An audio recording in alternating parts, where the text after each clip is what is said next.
Hello बच्चों, कैसे हैं आप सभी लोग। मेरा नाम हिमांशु गुप्ता है और फिजिक्स वाला के इस अमेजिंग प्लेटफॉर्म पर आप सभी का बहुत बहुत स्वागत है। चक्रव्यूह सीरीज के अंदर आज के लेक्चर में हम लोग बात करने जा रहे हैं वेव्स चैप्टर के बारे में। जेई एडवांस के पर्सपेक्टिव से एक बेहद इंपॉर्टेंट और बहुत ही स्कोरिंग चैप्टर अगर बोला जाए तो ये चैप्टर है जहां से हर साल जेई एडवांस में न्यूमेरिकल्स बनते हैं और वो न्यूमेरिकल्स कंपैरेटिवली अगर बात की जाए जेई के स्टैंडर्ड से तो वो क्वेश्चन काफी हद तक सॉल्वेबल होते हैं। आप इजीली और कम टाइम में उन क्वेश्चंस को अब बना सकते हैं। ठीक है, तो इस चैप्टर को हम बेसिकली 2 लेक्चर्स में कवर करेंगे। पहले पार्ट में हम लोग वेव्स की इक्वेशंस और आपकी स्टैंडिंग वेव कैसी होती है, वेव्स का इंटरफेरेंस, इनसे जो क्वेश्चंस जेई एडवांस में अच्छे क्वेश्चंस जो पूछे गए हैं हम उन क्वेश्चंस की प्रैक्टिस करेंगे। और अगले पार्ट में हम बात करेंगे कुछ ऐसे इंपॉर्टेंट टॉपिक्स के लिए जहां से जेई में भर भर के क्वेश्चंस आए हुए हैं। मैं बात कर रहा हूं जेई एडवांस में कुछ ऐसे टॉपिक्स की जहां से बहुत सारे क्वेश्चंस पिछले कुछ सालों में देखने को मिले हैं कि पूछे जा रहे हैं। ठीक है, चलो यार, तो पहले आज के लेक्चर में बात करते हैं सवालों की। वेव्स के पहला लेक्चर क्या क्या, चलो यार सवाल सॉल्व करते हैं। ठीक है, तो पहला सवाल आपकी स्क्रीन पर ये रहा। किसी भी सवाल का सॉल्यूशन देखने से पहले मैं आपको हाईली रिकमेंड करूंगा कि उस सवाल का सॉल्यूशन या उस सवाल को खुद से अटेम्प्ट जरूर करें। उसके बाद जब आप उस सवाल का सॉल्यूशन देखेंगे तो सवाल आपको बहुत बेहतरीन तरीके से समझ में भी आएगा और उसके सॉल्यूशन का लॉजिक भी आप क्रैक कर पाएंगे। ठीक है, चलिए भाई, तो मैं साइड में हट जाता हूं, वीडियो को पॉज करें और इस सवाल को पहले खुद से सॉल्व करें। चलिए, उम्मीद करता हूं आपने सवाल को अटेम्प्ट किया होगा। देखिएगा यार सवाल में क्या बोल रहा है। यहां पर तो बोला हुआ है अ ट्रांसवर्स साइनोसोडल वेव। ठीक है, एक ट्रांसवर्स साइनोसोडल वेव है। ठीक है, moves along a string in the positive x direction at a speed of 10 centimetre पर सेकेंड। तो ध्यान दीजिएगा, यहां पे एक ट्रांसवर्स साइनोसोडल वेव बनाई गई है। ये पॉजिटिव एक्स डायरेक्शन में किस स्पीड से जा रही है? It is moving at speed of 10 centimetre पर सेकेंड। तो ये वेव जो है यहां पर जा रही है 10 सेंटीमीटर पर सेकेंड। यूनिट का विशेष ध्यान रखिएगा यार, सेंटीमीटर पर सेकेंड है। The wavelength of the wave is 0.5 metres and its amplitude is 10 centimetre. तो यहां पर इसका एम्पलीट्यूड दिया हुआ है हमको 10 सेंटीमीटर। वेवलेंथ यानी कि ये जो लैम्डा है, ठीक है, ये दिया हुआ है 0.5 मीटर्स। चलो यार, अब क्या बोला है? At a particular time T the snapshot of the wave is shown in figure. हाँ, वो तो हमको दिख रहा है क्योंकि यहां पर वाई एक्सिस है और यहां पर ये एक्स है, तो इसका मतलब स्नैपशॉट ही है। ठीक है, चलो यार, the velocity of point P when it's displacement is 5 centimetre. तो आपको बताना है इस पॉइंट पी की वेलोसिटी कितनी होगी। इस पॉइंट पी की वेलोसिटी कितनी होगी जब इस पॉइंट का डिस्प्लेसमेंट है 5 सेंटीमीटर। ठीक है, अच्छा एक ध्यान से सुनिएगा। ठीक है, अगर कोई भी पार्टिकल वेव, ये कौन सी है? Transverse wave. ट्रांसवर्स वेव अगर आपकी राइट साइड में जा रही है, एक्स एक्सिस में जा रही है, तो पार्टिकल्स कहां ऑसिलेट करते हैं? पार्टिकल्स आपके ये सिंस वाई एक्स प्लेन है तो यानी कि पार्टिकल कहां ऑसिलेट करेगा? वाई एक्सिस के अलॉन्ग ऑसिलेट करेगा, ऊपर नीचे, ऊपर नीचे इस तरीके से ऑसिलेट करेगा। इसका मतलब इस पार्टिकल की वेलोसिटी कहां होगी? या तो प्लस जे कैप में होगी या माइनस जे कैप में होगी, इसके अलावा तो नहीं हो सकती। ठीक है, अच्छा अब ये वेव अगर आगे की तरफ जा रही है तो थोड़ी देर के बाद, जैसे इनिशियली ये वेव कैसी दिख रही है सर? इनिशियली ये वेव इस तरीके से है अभी इस मोमेंट पर। ठीक है, थोड़ी देर के बाद ये वेव क्या हो जाएगी? ये वेव आगे जाएगी। अच्छा, जब ये वेव आगे जाएगी इसका मतलब है कि इस जो पार्टिकल है, ये वाला पार्टिकल, जैसे पहले अभी ये वाला पोजीशन थी, अब ये वाला पार्टिकल इस पोजीशन को लेगा। मतलब क्या? ये वाला पार्टिकल कहां जा रहा होगा? ये वाला पार्टिकल ऊपर की तरफ जा रहा होगा। और अगर ऊपर की तरफ जा रहा है इसका मतलब वेलोसिटी कैसी होने वाली है? प्लस जे कैप में होने वाली है। ठीक है, तो मैं कह रहा हूं कि अगर आपको कैसे न्यूमेरिकल सॉल्व करेंगे ये समझ में नहीं भी आता है तो आप इस लॉजिक से डायरेक्टली यहां पर आंसर देख सकते हैं। जरा देखना, प्लस जे कैप में मुझे आंसर चाहिए। पहला ऑप्शन प्लस जे कैप में है, हो सकता है। दूसरा ऑप्शन माइनस जे कैप में है। अगर कोई ऑप्शन माइनस जे कैप में है तो कतई आंसर नहीं होने वाला। ये क्या? ये आई कैप, प्लस आई कैप, माइनस आई कैप, खत्म हो गए। अरे यार, 4 में से 3 ऑप्शन खत्म हो गए। क्या आंसर हुआ? आंसर हो गया ऑप्शन ए। तो कहने का मतलब यह है कि बिना सॉल्व किए हुए भी इस सवाल का जवाब दिया जा सकता था। ठीक है, और यह सवाल आया है जेई 2008 में। ठीक है, सवाल थोड़ा सा पुराना जरूर है लेकिन बहुत ज्यादा रिलीवेंट है क्योंकि इस तरीके के सवाल कई बार पूछे जा रहे हैं। ठीक है, अब जरा ध्यान से देखिएगा सर, लेकिन ऐसा भी तो पॉसिबिलिटी है कि 2 जेकैप वाले ऑप्शंस हो जाते, सर हम फिर कैसे सॉल्व करें? मैंने कहा हाँ, अब सॉल्व करना है तो है, सॉल्व तो करना है, लेकिन देखो बिना सॉल्व किए भी इसका आंसर आ सकता था। ठीक है, चलो तो सर अब कैसे सॉल्व करें? मैंने कहा यार इसकी इक्वेशन क्या होती है, y इज इक्वल्स टू, कोई भी ट्रेवलिंग वेव की इक्वेशन होती है y is equals to a sin kx minus omega t. ठीक है, अच्छा अब जरा देखना यार, ये पार्टिकल की पोजीशन क्या है, 5 है, एम्पलीट्यूड क्या है, 10 है, तो मैं यहां से 5 is equals to 10 sine kx minus omega t, मैं यहां से kx माइनस ओमेगा टी की वैल्यू निकाल सकता हूं, sine kx minus omega t, ये क्या हो गया 1/2 के बराबर, यानी कि kx माइनस ओमेगा टी जिसको हम फेज भी बोलते हैं, ठीक है, किसी भी वेव का फेज, तो kx माइनस ओमेगा टी की वैल्यू क्या हो जाएगी 30 डिग्री। ठीक है, यानी कि π/6, क्योंकि साइन 30 1/2 क्या होता है 30 डिग्री। ठीक है, और सिंस ये ऊपर जा रहा है तो इसका मतलब 30 डिग्री वाला ही ऑप्शन है, 180 डिग्री वाला नहीं है। ठीक है, मतलब 180 माइनस 30 वाला नहीं है। ठीक है, चलो भाई kx माइनस ओमेगा टी आ गया, अब हमें क्या निकालना था, हमें तो वेलोसिटी निकालनी थी। अच्छा बताना, किसी भी पार्टिकल की वेलोसिटी क्या होती है, it is given by a omega cos kx minus omega t. ठीक है, आप चाहे cos kx minus omega T लिखो, चाहे आप माइनस कॉस, कुछ भी आप लिखते रहो, उससे फर्क नहीं पड़ता क्योंकि मुझे एंगल अंदर क्या डालना है, केवल 30 डिग्री ही डालना है। ठीक है, चल भाई, तो a omega cos kx minus omega T, अच्छा ये क्या है, यहां पर 30 डिग्री, इसकी वैल्यू छाप दूं मैं। ठीक है, ए एम्पलीट्यूड मुझे पता है 10 सेंटीमीटर, कितना है 10 सेंटीमीटर, तो 10 इंटू 10 की पावर -2, यूनिट में जरूर कन्वर्ट करें क्योंकि वेलोसिटी यहां पर किसमें दे रखी है, मीटर पर सेकंड में, तो सेंटीमीटर को मीटर में कन्वर्ट कर दिया। ओमेगा की वैल्यू, अब जरा बताना ओमेगा क्या होगा, ओमेगा को मैं लिख दूं 2 पाई इंटू फ्रिक्वेंसी 2πf। ठीक है, क्योंकि मुझे ओमेगा भी तो लिखना पड़ेगा, और फ्रीक्वेंसी मुझे कहां से दे रखी है, मुझे कहीं दे रखी है फ्रीक्वेंसी, वेवलेंथ दिया हुआ है। ठीक है, और स्पीड दे रखी है, तो मुझे फ्रीक्वेंसी भी पता चल जाएगी। फ्रीक्वेंसी किसके बराबर होती है, ठीक है, v by lambda, frequency is equals to v by lambda, और इस फ्रीक्वेंसी की वैल्यू मैं यहां पर पुट कर दूं तो ओमेगा क्या हो जाएगा 2 पाई v बाई लैम्डा, यानी कि 2 पाई, वेलोसिटी कितनी है, कहां गई 10 सेंटीमीटर पर सेकंड, तो 10 इंटू 10 की पावर -2 डिवाइडेड बाई लैम्डा कितना है 0.5। ठीक है, तो ये हो जाएगा, इसको मैं कर दूंगा ऊपर, और एक तो ये खत्म ही हो गया, चलो 10 की पावर -1 4, और ये नीचे जाएगा 10, तो 4 पाई बाई 10, यानी कि ये आ जाएगा 2 पाई बाई 5 आ जाएगा। ठीक है, 2 पाई बाई 5, इस ओमेगा की वैल्यू मैं यहां छाप देता हूं, तो into 2 pi by 5 into cos kx minus omega T, यानी कि कॉस 30 डिग्री या कॉस π/6, तो ये क्या हो गया 10 की पावर -1 2 पाई बाई 5, यानी कि 1/10 2 पाई बाई 5 cos 30 हो गया आपका √3/2। ठीक है, सॉल्व कर लेते हैं इसको, 2 से 2 उड़ गया। ठीक है, √3 π/50 कुछ आ गया, it is equals to √3 π/50। Direction मुझे पता है प्लस जे कैप में, तो मुझे उसके लिए चिंता नहीं करनी है। ठीक है, तो √3 π/50, देखो सेम वही आंसर आया, कहने का मतलब यह है आंसर वही आना था।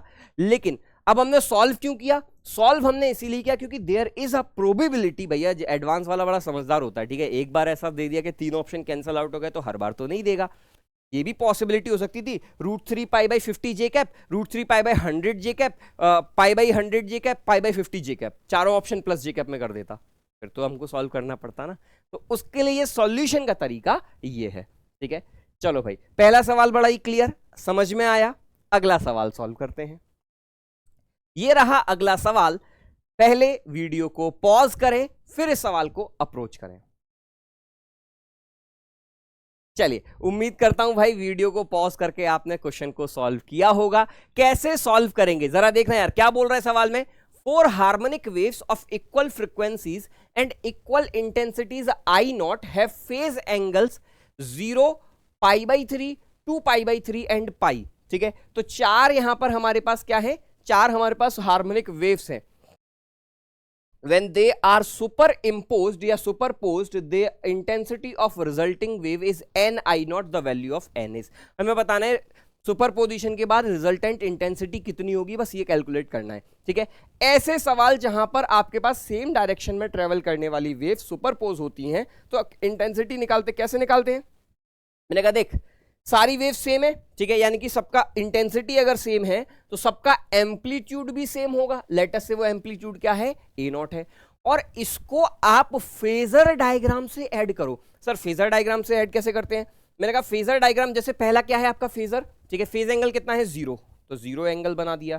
ठीक है, ये आपका हो गया ए नॉट। अगला क्या है आपका फेजर,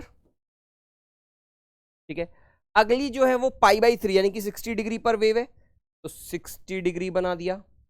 ठीक है, तो बेसिकली आपको वेक्टर समेशन करना है एक तरीके का π/3। चलो भाई अगला क्या है 2π/3, तो 2π/3 का फेजर कहां जाएगा, कुछ इधर जाएगा। ठीक है, दिस एंगल इज 2π/3, इसका एम्पलीट्यूड ए नॉट, और अगला क्या है पाई पर। लो भाई तो ये अगला हो गया चौथा यानी कि पाई पर, और इसका एंगल ये एंगल है पाई, और एम्पलीट्यूड तो इसका भी, क्योंकि सबका इंटेंसिटी सेम है, इंटेंसिटी सेम तो एम्पलीट्यूड भी सेम। अब जरा देखो वेक्टर समेशन कर दो, तो ए नॉट से ए नॉट कट गया। ठीक है, अब आपके पास 2 वेक्टर बचे। ठीक है, कौन कौन से वेक्टर बचे, ऊपर की डायरेक्शन वाले 2 वेक्टर बचे। एक वेक्टर ये है, ठीक है, दूसरा वेक्टर ये है। एम्पलीट्यूड दोनों का ए नॉट और ए नॉट है। अगर ये π/3 यानी कि 60 डिग्री, ये 2π/3 यानी कि 120 डिग्री, तो इन दोनों के बीच का एंगल कितना आ जाएगा 60 डिग्री यानी कि π/3। ठीक है, अब दो वेक्टर्स का रिजल्टेंट कहां जाएगा सर, बीचों बीच में जाएगा ऐसा। ठीक है, this is the net amplitude. अच्छा, क्या मैं इसको ऐसा लिख सकता हूं, ये अगर 60 डिग्री है तो ये 30 डिग्री हो जाएगा π/6। ठीक है, ए नॉट का cos 30, ए नॉट का cos 30 यानी कि क्या हो गया 2 ए नॉट का cos 30, तो net amplitude will be equals to 2 a nought का cos 30 यानी कि π/6। सीधा सीधा आप चाहो तो a² + b² + 2ab cos theta भी कर सकते हो। आप चाहो तो डायरेक्टली यार जब दिख रहा है इन दोनों वेक्टर्स के हॉरिजॉन्टल कंपोनेंट कट जाएंगे, सिर्फ वर्टिकल कंपोनेंट बचेंगे, तो और ये एंगल 60 डिग्री है तो आधा क्या हो गया 30 डिग्री, सॉल्व कर दिया। ठीक है, ये क्या आ जाएगा 2a0 इंटू √3/2, तो रिजल्टेंट एम्पलीट्यूड क्या आ गया a0 √3। ठीक है, this is the resultant amplitude. अब हमें पता है एम्पलीट्यूड, ठीक है, या intensity is proportional to amplitude का स्क्वायर। ठीक है, तो यहां की जो रिजल्टेंट इंटेंसिटी होगी it will be proportional to a0 √3 का स्क्वायर। ठीक है, यानी कि 3a0²। अब देखो a0² क्या बता रहा था, I0 इंटेंसिटी, तो प्रोपोर्शनलिटी का साइन खत्म कर दो, 3I0 कर दो, this is the net intensity. ठीक है, अब क्या निकालना है, n की वैल्यू निकालनी है, तो भैया ये आंसर आ गया n, the value of n is, ठीक है, क्या किया आपने, पहले एम्पलीट्यूड निकाला, एम्पलीट्यूड का स्क्वायर क्या होता है इंटेंसिटी के प्रोपोर्शनल होता है, तो intensity will be proportional to 3a0²। अब a0² किसके प्रोपोर्शनल है, I0 के, प्रोपोर्शनलिटी साइन खत्म कर दिया, क्योंकि भैया लेफ्ट में भी इंटेंसिटी राइट में भी इंटेंसिटी, प्रोपोर्शनलिटी साइन गायब कर दिया। ठीक है, तो a0² को मैंने I0 से रिप्लेस कर दिया। चलो भाई, तो आंसर आ गया 3। है आसान, मुश्किल तो नहीं था। ठीक है, चल भाई अगला सवाल ये रहा, ये सवाल थोड़ा अच्छा है, सॉल्व कीजिए इस सवाल को। ठीक है,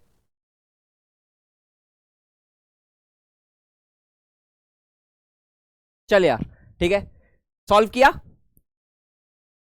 क्या बोल रहा है यहां पर, अ मासलेस रॉड BD क्या है आपकी, एक मासलेस रॉड है। ठीक है, suspended bye 2 identical massless strings, ठीक है, AB and CD of equal length. ठीक है, AB और CD की लेंथ कैसी है, बिल्कुल बराबर बराबर है। ठीक है। A block of mass m is suspended from point P such that BP is equals to x। तो यहां से एक ब्लॉक m मास का सस्पेंड किया है, यहां पर BP x के बराबर है, ठीक है। If the fundamental frequency of the left wire is twice the fundamental frequency of the right wire then the value of x is, ठीक है। तो लेफ्ट वायर की फंडामेंटल फ्रीक्वेंसी, लेफ्ट वायर मतलब इस वाले वायर की, इस वाले वायर की फंडामेंटल फ्रीक्वेंसी ये क्या है, डबल है किसके, राइट वाले वायर के फंडामेंटल फ्रीक्वेंसी के, ठीक है। अच्छा, फंडामेंटल फ्रीक्वेंसी क्या होती है, तो मैंने कहा सबसे पहले तो ये लिख देता हूं, fundamental frequency of left wire is 2 times the fundamental frequency of right wire, यही तो सवाल में बोला है, ठीक है। Fundamental frequency of the left wire is twice the fundamental frequency of the right wire, ये सवाल में दिया हुआ है। अब फंडामेंटल फ्रीक्वेंसी किसके बराबर होती है, v/2l, लेंथ तो सेम है, तो v यहां पे स्पीड अलग होगी, v/2l is equals to 2 times of v2/2l, क्योंकि लेंथ दोनों की सेम है, लेकिन दोनों के अंदर जो स्पीड होगी, स्पीड ऑफ वेव जो होगी वो अलग अलग होगी, ठीक है। तो भैया 2l से 2l निपट गया। अब v1 और v2 किसके बराबर होंगे, under root of t1 by mu, ठीक है, 2 times of under root of t2 by mu, क्योंकि यहां पर सिंस वायर भी सेम है, 2 आइडेंटिकल मासलेस स्ट्रिंग्स है, तो इसका मतलब म्यू भी लगभग सेम ही मानेंगे, ठीक है। तो भैया म्यू भी दोनों का सेम है, आइडेंटिकल है, तो म्यू से म्यू भी कट गया। अब टेंशन का ही बस खाली खेल हो गया कि अलग अलग जगह टेंशन अलग अलग होगी, ठीक है। तो दोनों का स्क्वायर कर देता हूं, तो T1 is equals to 4 times of T2, मतलब क्या यहां पर रहने वाला जो टेंशन है, इस वाले वायर में जो टेंशन लगेगा T1, ठीक है, और इस वाले वायर में जो टेंशन लगेगा T2, ठीक है। तो T1 जो होगा वो 4 टाइम्स हो गया।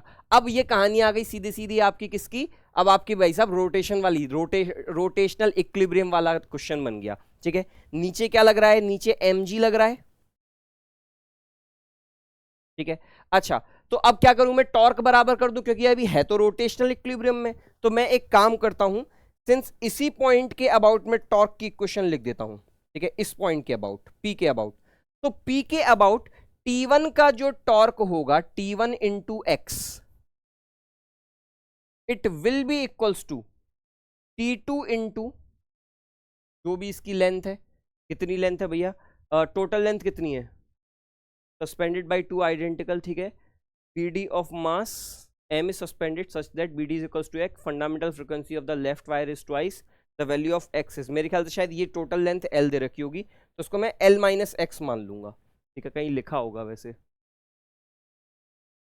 Equal length suspended from by such that BP is equals to, ठीक है, चलो मैं L ही मानता हूँ, ठीक है, the value of x is, तो ये L माइनस एक्स हो जाएगा, तो T2 into L minus x, ठीक है। और मुझे पता है T1 is equals to 4 T2 है, इसकी वैल्यू मैं यहां पर छाप देता हूं, तो 4 T2 into x is equals to T2 into L minus x, ठीक है, ये वैल्यू मैं यहां पर पुट कर दी, काटा पीटी कर लेता हूं, T2 से T2 उड़ गया, 4x is equals to L minus x, तो 4x is equals to L minus x, 5x is equals to L, x की वैल्यू आ गई आपकी L/5, ठीक है। तो जब x L/5 होगा तब काम बन जाएगा, यानी आंसर आ गया आपका ऑप्शन ए। ध्यान दीजिएगा, इस क्वेश्चन में 2 कॉन्सेप्ट्स मिक्स किए हुए हैं। पहला कॉन्सेप्ट तो हमारा वेव की वेलोसिटी वाला कॉन्सेप्ट है, और दूसरा जो कॉन्सेप्ट है वो है रोटेशनल इक्विलिब्रियम वाला, ठीक है। तो उन दोनों कॉन्सेप्ट्स को मिक्स करके ये क्वेश्चन बनाया गया है, ठीक है। चलो यार, आते हैं अगले सवाल पर। ये रहा सवाल, पहले इस वीडियो को पॉज कीजिए, क्वेश्चन को सॉल्व कीजिए, ठीक है। चल भाई, उम्मीद करता हूं क्वेश्चन को सॉल्व किया होगा। क्या बोल रहा है यहां पर न्यूमेरिकल, तो बोल रहा है 1 end of a taut string of length 3 metre along x axis is fixed at, ध्यान दीजिएगा इसको क्या किया है, x इक्वल्स टू 0 पर हमने फिक्स कर दिया है एक एंड को। The speed of the wave in the string, ठीक है, हमें यहां पर v दिया हुआ है 100 मीटर पर second. The other end of the string is vibrating in a y direction so that stationary waves are set up in the string। मतलब क्या, बेसिकली हमारे पास ये एक धागा है जिसमें लेफ्ट एंड को हमने फिक्स करके रखा हुआ है, और राइट एंड को हम ऊपर नीचे वाइब्रेट कर रहे हैं। इसकी लेंथ जो है इट इज 3 मीटर्स, ठीक है, और यहां पर हमें स्पीड दे रखी है और ये बोल रखा है कि राइट हैंड को वाइब्रेट कर रहे हैं, सो दैट यहां पर क्या बन रहा है, स्टेशनरी वेव बन रही है। अब स्टेशनरी वेव कैसी बन सकती है, ठीक है, पहला चीज तो यहां पर देखिएगा, सिंस ये वाला एंड फिक्स्ड है तो मतलब ये वाला पॉइंट क्या होगा, दिस विल बी नोड, ठीक है।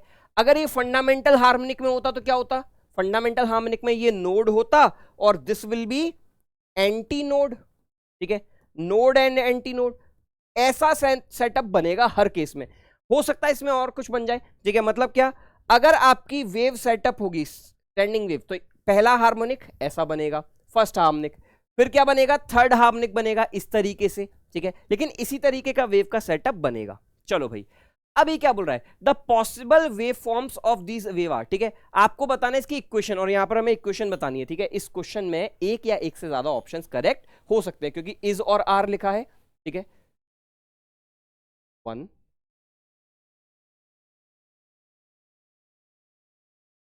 more than one options may be correct,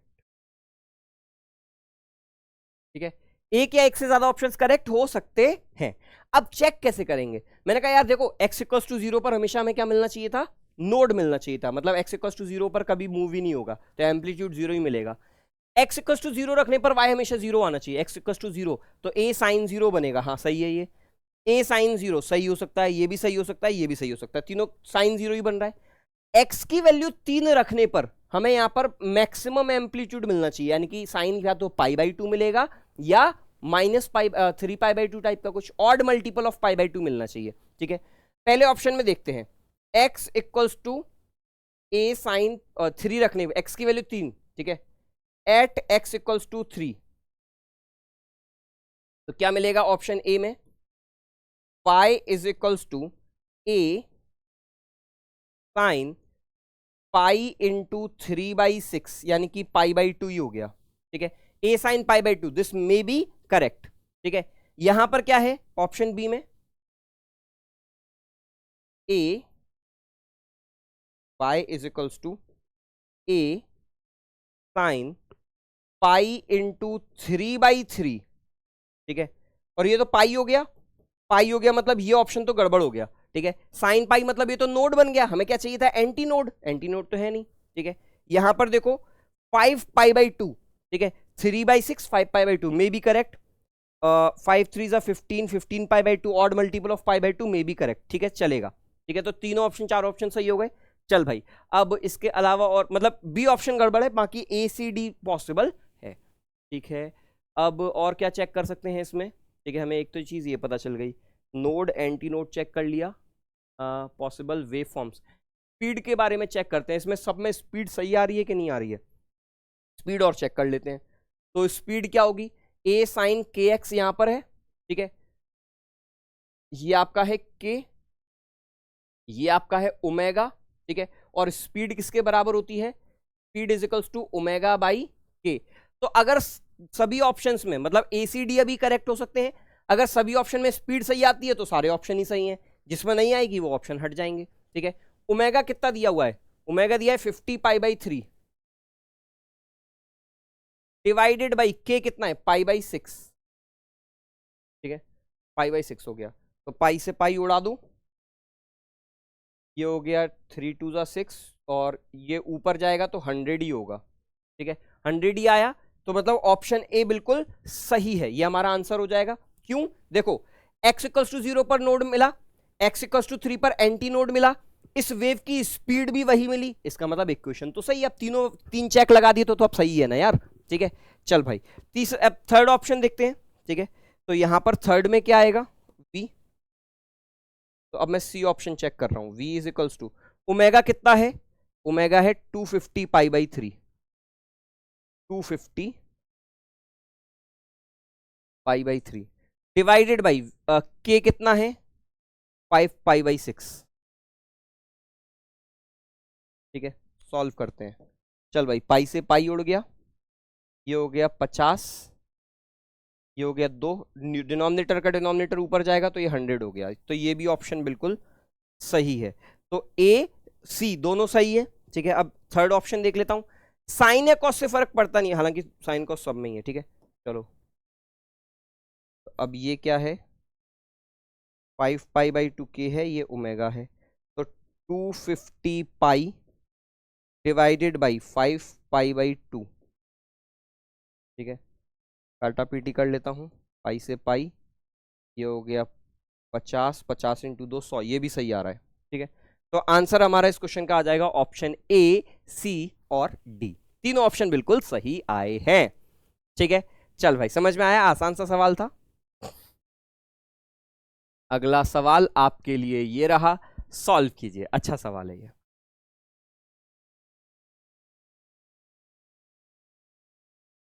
चलो यार, ठीक है, सॉल्व हुआ। क्या बोल रहा है यहां पर सवाल में, सवाल में बोला हुआ है the string of length 1 metre, 1 metre लंबी स्ट्रिंग है, ठीक है, and mass 2 × 10⁻⁻5 kg is under tension T when string vibrates successive harmonics are found to occur at 750 hertz and 1000 hertz, ठीक है। तो भैया यहां पर 750 हर्ट्ज पर एक हार्मोनिक मिल रहा है और 1000 हर्ट्ज पर मिल रहा है, ठीक है। तो जब भी ऐसे हार्मोनिक मिलते हैं तो दोनों का डिफरेंस देखो, ठीक है। तो भैया F2 माइनस F1, यही क्या होता है, फंडामेंटल हार्मोनिक। फंडामेंटल क्या हो जाएगा आपका 1000 माइनस 750 यानी कि 250। क्या पूछ रहा है, टी की वैल्यू। अब फंडामेंटल हार्मोनिक क्या होता है, V/2L के बराबर, तो ये किसके बराबर हो गया, ये 250 के। हमें ये नहीं पता कि ये कौन सा हार्मोनिक है, हो सकता है थर्ड हो सकता है फोर्थ हो सकता है सेवन, तो कुछ भी हो सकते हैं। मतलब क्या, मुझे इसके हार्मोनिक नहीं पता, मुझे ये हार्मोनिक नहीं पता, लेकिन ये कंसेक्यूटिव है, इसका मतलब क्या है, अगर ये nth है तो ये n+1 है, ठीक है। तो दोनों का डिफरेंस किसके बराबर होगा, दोनों का difference will be equals to fundamental harmonic, ठीक है। तो V/2L के बराबर कर दिया। चलो अब क्या है यहां पर 250, ठीक है। हमें क्या निकालना है, टेंशन। V क्या होता है, √T/μ, तो 1/2। L की वैल्यू कितनी है, 1 मीटर है, ठीक है। √T और म्यू कितना है, अच्छा यहाँ पर म्यू हो जाएगा 2 × 10⁻⁻5, ठीक है, kg डिवाइडेड बाई 1 मीटर, तो ये सेम ही रहेगा 2 × 10⁻⁵, ठीक है। ये इधर चला जाएगा तो T/2 10⁻⁻5 का अंडर रूट, ये हो गया 500 के बराबर। दोनों साइड का स्क्वायर कर लेता हूँ, तो T/2 × 10⁻⁵, 5 5 25, 1 2 3 4, ठीक है। तो T आ गया 2 × 10⁻⁵ इंटू 25 × 10⁴, ठीक है। तो 25 दूनी 50, ये खत्म हो गया 10⁻⁻1, ये और खत्म हो गया, T की वैल्यू आ गई 5, ठीक है। ये आपका टेंशन आ गया, तो सवाल का आंसर आ गया है 5 न्यूटन। क्लियर। तो सवाल सॉल्व करना बड़ा ही आसान सा, मैंने आपको बोला था वेव्स चैप्टर से जो सवाल आते हैं वो कंपैरेटिवली इजी आते हैं जेईई एडवांस के अंदर, जहां पर अगर आपके कॉन्सेप्ट्स थोड़े से भी अच्छे हैं तो आप बड़ी इजीली न्यूमेरिकल्स को सॉल्व कर सकते हैं। चलो भाई, अगला सवाल ये रहा, इसमें एक या एक से ज्यादा ऑप्शंस करेक्ट हो सकते हैं। सॉल्व कीजिए, वीडियो को पॉज कीजिए और इस सवाल को सॉल्व कीजिए, ठीक है। हो सकता है यहां पर कुछ न्यूमेरिकली क्वेश्चंस कुछ लेंदी जाएं, ठीक है। चल भाई, तो देखते हैं क्या बोल रहा है ये। In an experiment to measure the speed of sound by resonating air column, a tuning fork of frequency 500 hertz is used, ठीक है।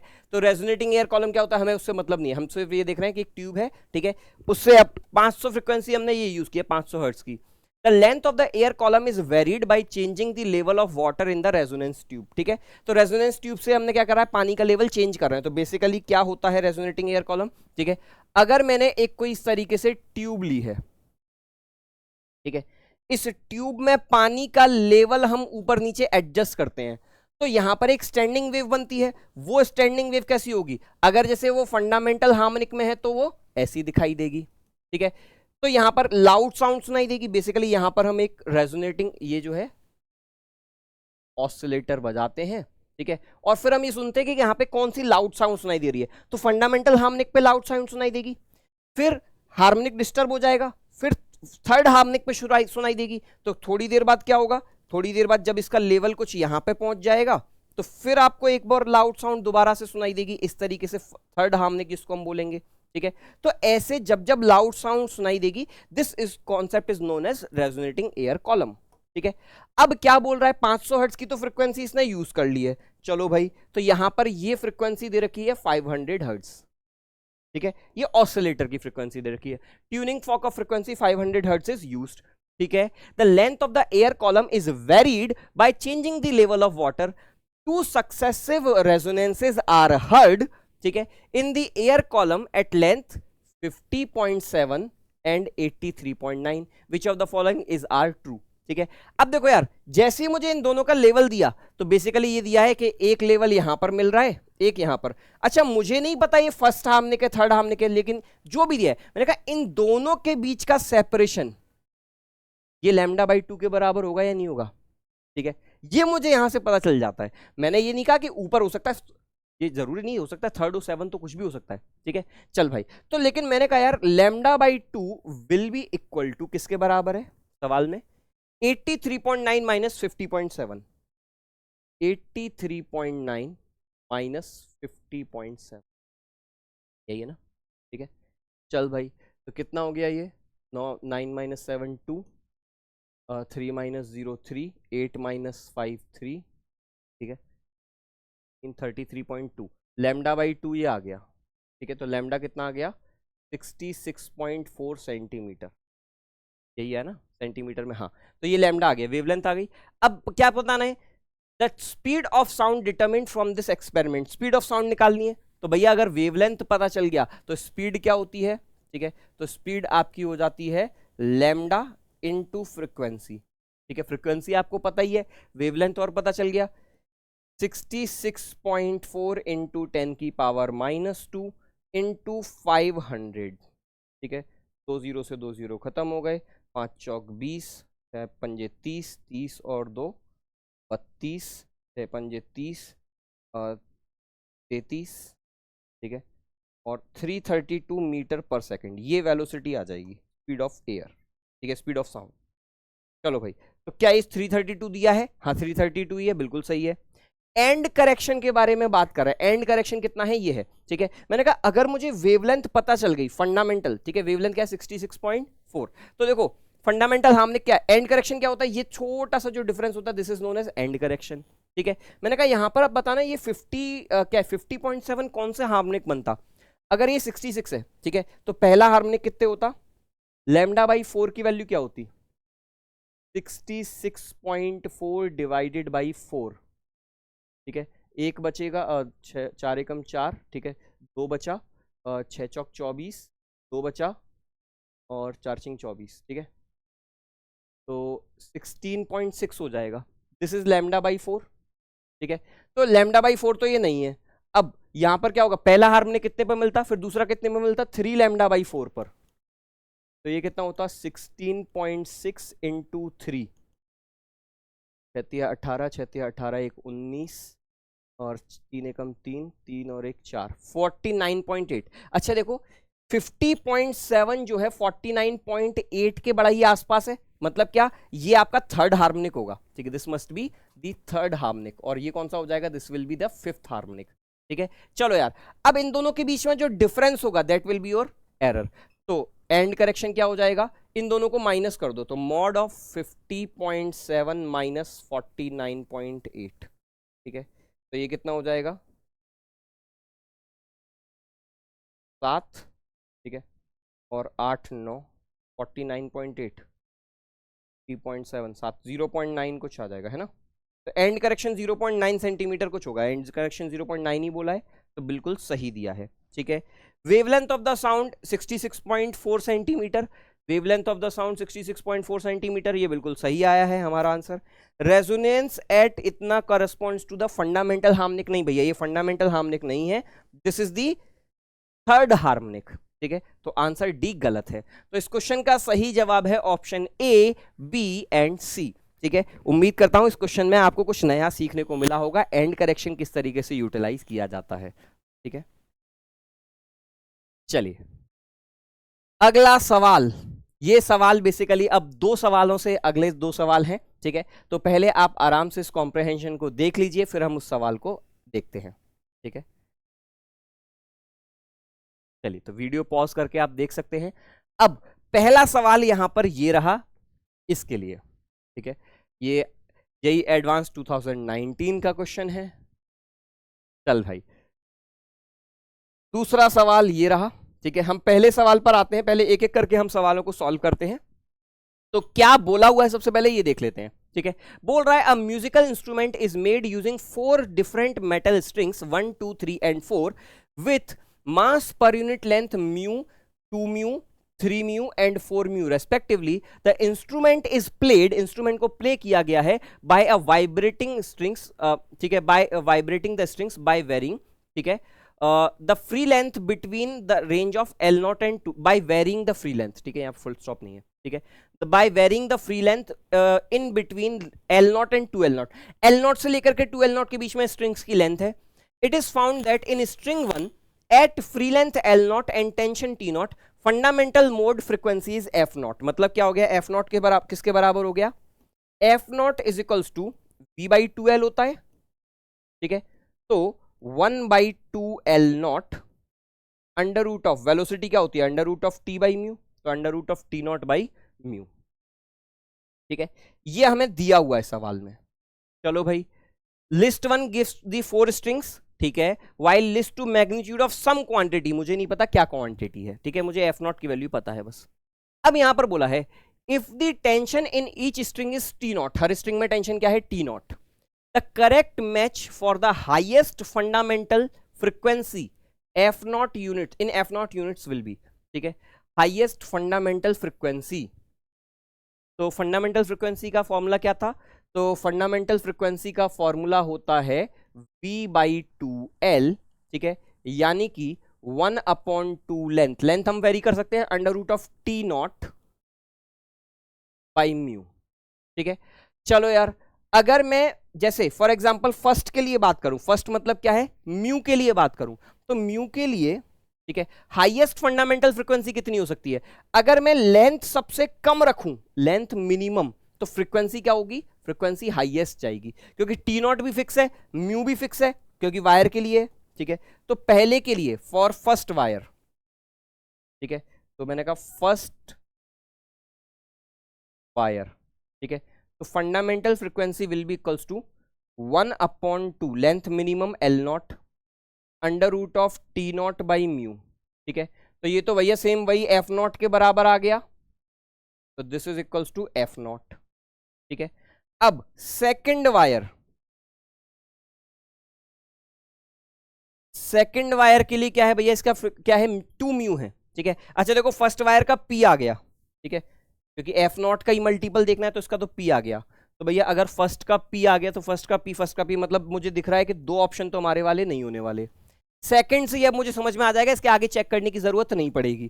ठीक है, अब सेकंड वायर के लिए क्या करूं, तो सेकंड वायर के लिए frequency will be equals to 1/2, length सबसे कम रखनी है तो L0 ही रखूंगा, क्योंकि लेंथ जब मिनिमम होगी तभी तो फ्रीक्वेंसी, और इसने क्या पूछा है, highest fundamental frequency, length minimum. ठीक है, under root of tension T0 है डिवाइडेड बाई 2 म्यू। ठीक है, तो ये आ जाएगा 1/√2 1/2L0 under root of T0 by mu. ठीक है, √2 को बाहर ले लिया, ये क्या है F0, तो this is equals to F0/√2, F0/√2 मतलब 1/√2 टाइम्स, तो ये कौन सा दिख रहा है, ये R दिख गया। ठीक है, तो इसका आंसर हो जाएगा R, तो ये करेक्ट आंसर आ जाएगा। ठीक है, ये सेकंड का R है, ये टाइपिंग में थोड़ी सी मिस्टेक है यहाँ पर, दिस इज सेकंड का R। ठीक है, तो 1 का P, सेकंड का R, बाकी से आप चेक कर सकते हो, सेम इसी तरीके से आंसर आपका आ जाएगा। समझ में आ रही है बात। ठीक है, चल भाई, अगला सवाल क्या बोल रहा है यहां पर इसी में। ठीक है, आप देखो इसका अगला पार्ट है, तो बोला हुआ है the length of the strings 1, 2, 3 and 4 are kept fixed at L0, 3L0/2, 5L0/4 and 7L0/4। ठीक है, respectively strings 1, 2, 3 and 4 are vibrated in their first, third, fifth and 14th harmonics. ठीक है, चलो भाई मान लेता हूं, such that all the strings have same frequency, इनकी फ्रीक्वेंसी सेम है। अच्छा जी, ठीक है, the correct match for the tension in the four strings in the unit of T not will be.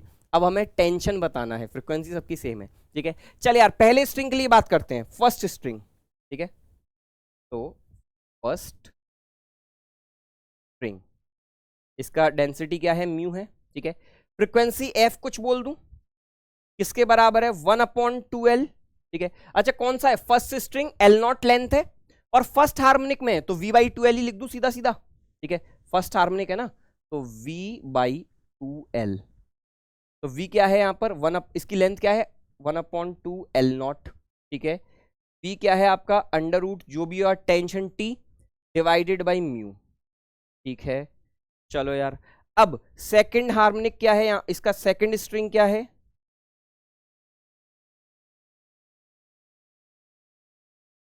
ठीक है। सेकंड स्ट्रिंग का ये है 2 म्यू, इसकी भी फ्रीक्वेंसी वही है, ठीक है, फ्रीक्वेंसी एफ ही है, लेकिन ये कौन से हार्मोनिक में है, थर्ड हार्मोनिक में, तो 3V/2L हो जाएगा, 3V/2L, मतलब B डैश और L डैश लिखना चाहिए, ठीक है। ये अपने थर्ड हार्मोनिक में है, तो 3/2 इंटू 1L कितनी है, इसकी लेंथ कितनी है, 3L0/2, 3L0/2, ठीक है। V की value under root T by mu, तो मुझे यहाँ पे टेंशन बताना है T2, यहाँ पे T1 डिवाइडेड बाई 2 म्यू, ठीक है, ठीक है। सच that all the strings have same frequency, चलो भाई मान लिया, तो 2 से 2 खत्म हो गया, 3 से 3 खत्म हो गया, 1/L0 बन गया, 1/L0 under root of T2/2 mu, ठीक है।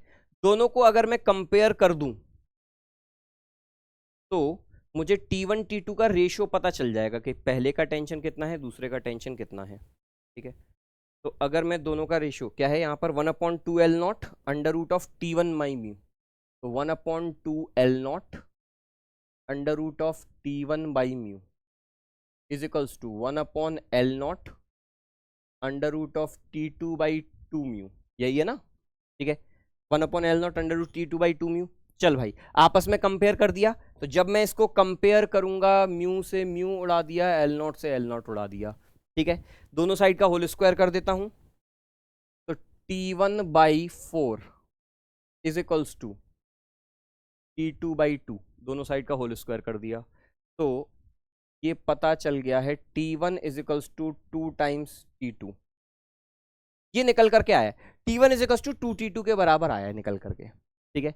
चलो यार, मतलब पहले में टेंशन डबल होगी, दूसरे में टेंशन 2 टाइम्स, ठीक है। तो पहले का इसमें सब में P दिया है, मतलब P का मतलब है इसमें पहले का सबसे 1 है, ठीक है। तो इसका सेकंड का आ जाएगा, अगर मैंने पहले में बोला P, तो मुझे पता चल गया T2 क्या हो जाएगा, T1/2, तो 1/2 हो जाएगा, ठीक है। क्योंकि पहले 3 ऑप्शन में मुझे दे रखा है P, यानी कि अब देखो सबसे लॉजिकल क्या है, मुझे देखो रेशियो बेसिकली लेना है, ठीक है। तो अगर मैं पहले वाले को मैं टेंशन T0 बोल देता हूँ, और देखो वैसे दिख भी रही है F क्या है, ठीक है। तो मैंने कहा अगर पहले का टेंशन आपका T0 है, तो दूसरे का क्या हो जाएगा, T0, ये T2 क्या हो जाएगा, T2 will be equals to T1/2, ठीक है। तो आप डायरेक्ट इसी से कर सकते हो, तो 1/2, तो इसका 1/2 मतलब इसका Q हो जाएगा, ठीक है। तो पहले का P, दूसरे का Q, सॉरी दूसरे का Q हो जाएगा, ठीक है। चलो मैच कर लें, पहले का P, दूसरे का Q, तो मतलब अब 2 ही ऑप्शन बचे, ठीक है। ये ऑप्शन तो नहीं होने वाला, अब तीसरा चेक ही करना पड़ेगा, तीसरे से पता चल जाएगा एग्जैक्ट कितना जा रहा है। अब कौन सा है यहाँ पर, थर्ड, इसकी डेंसिटी कितनी है, 3 mu, mu 2 mu 3 mu 4 mu, ठीक है, 3 म्यू। थर्ड का भी चेक कर लो ऐसे ही, ठीक है। तो थर्ड स्ट्रिंग का हार्मोनिक क्या है, F इज इक्वल्स टू कौन सा हार्मोनिक है, ठीक है, फिफ्थ हार्मोनिक है, तो 5V/2L,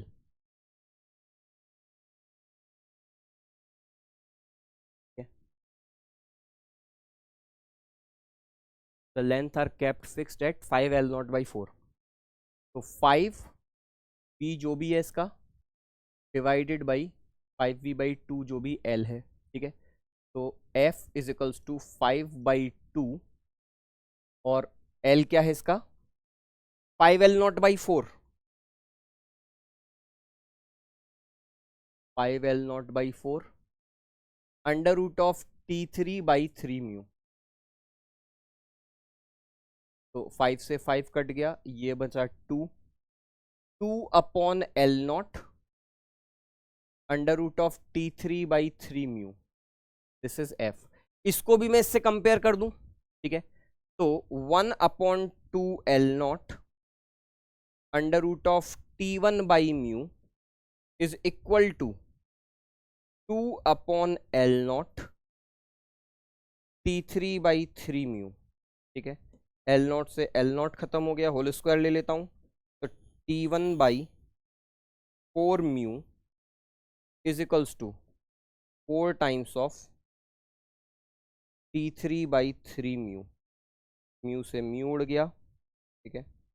तो T3 इज इक्वल्स टू, ये इधर पहुंच जाएगा 3/16 T1। T1 को मैंने T0 बोला है तो 3/16 टाइम्स हो जाएगा, ठीक है। तो 3/16 कुछ आना चाहिए। 3/16 कौन सा है? 3/16 यानी कि T दिख रहा है, ये वाला। तो इसका दिख रहा है मुझे 3/16 यानी कि T। चलो मैच कर लो। तो थर्ड का हो गया T, ठीक है। तो फर्स्ट का P, सेकंड का Q, थर्ड का T, ये थर्ड है, ठीक है।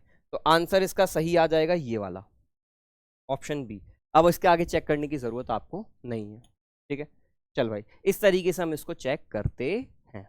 समझ में आया? तो एक एक ऑप्शन चेक करना पड़ेगा और फिर आपको रेशियो देख करके करना पड़ेगा सॉल्व। चलो, तो आज के लिए इतना ही, ठीक है। अगली क्लास में हम इसके आगे के न्यूमेरिकल सॉल्व करेंगे। तब तक के लिए all the best, thank you.